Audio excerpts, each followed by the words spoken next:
عالم باعمل اور صاحب کردار کے عرس میں شرکت کی سعادت حاصل کیے ہوئے ہیں، جس نے اپنے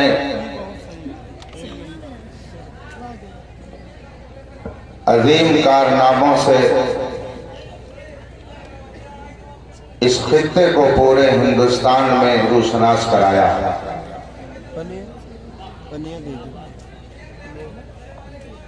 جس کے اخلاص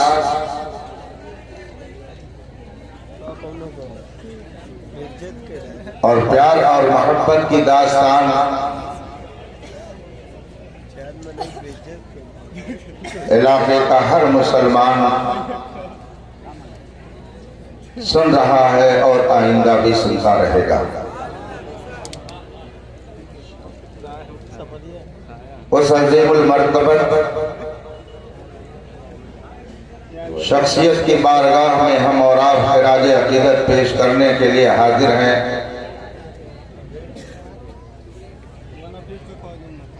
جس کے گھر والوں نے اسے امین الدین کہا مگر اہل علم نے اسے امین شریعت کہا۔ اس لقب سے پتہ چلتا ہے کہ اس ذات نے شریعت کی حفاظت اور اس کے تحفظ کے لیے بے شمار کارنامے انجام دیے، اور لوگوں نے اس ذات کے کارناموں کو دیکھ کر کے انہیں امین شریعت کہا۔ بے شک سبحان اللہ۔ مجھ سے پیشتر آپ حضرات نے ایک معلوماتی خطاب سنا، نعت و منقبت کے اشعار سنے، ابھی میرے بعد بھی آپ کو بہت کچھ سننا ہے۔ بے شک عزیز محترم مولانا صوفی شرف الدین صاحب زیدہ مجدور کی محبت کہ میں کچھ دیر کے لیے آپ کے درمیان حاضر ہوں۔ یہ زمانے طالب علمی سے کسی نہ کسی طرح مجھ سے متعلق رہے، اور جب یہ شعور کی دہلیز پر پہنچے اور اپنے والد ماجد کی جانشینی کا کام انہوں نے انجام دینا شروع کیا،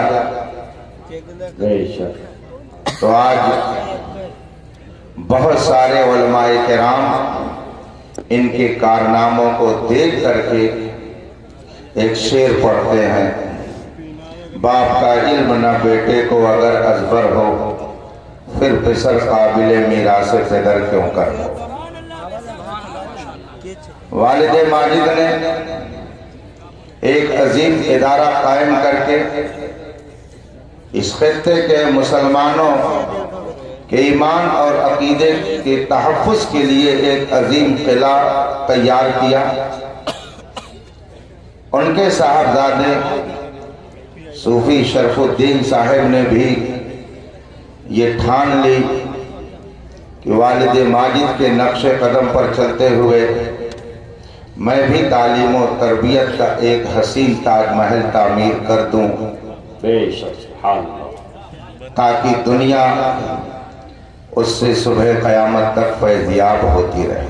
بے شک رب قدیر ان کے بازوؤں میں قوت عطا فرمائے، اس ادارے کو اور جتنے ادارے بالخصوص ان کی سرپرستی میں اور ان کی نگرانی میں چل رہے ہیں، اسے آسمان کی بلندی عطا فرمائے۔ تھوڑی دیر آپ مجھے برداشت کریں، خطیب ذیشان ابھی میرے بعد آپ کے درمیان تشریف فرما ہوں گے، اور ان بزرگوں کی زیارت سے اپنے دل کی دنیا کو آباد رکھیں۔ آئیے مصطفیٰ جان رحمت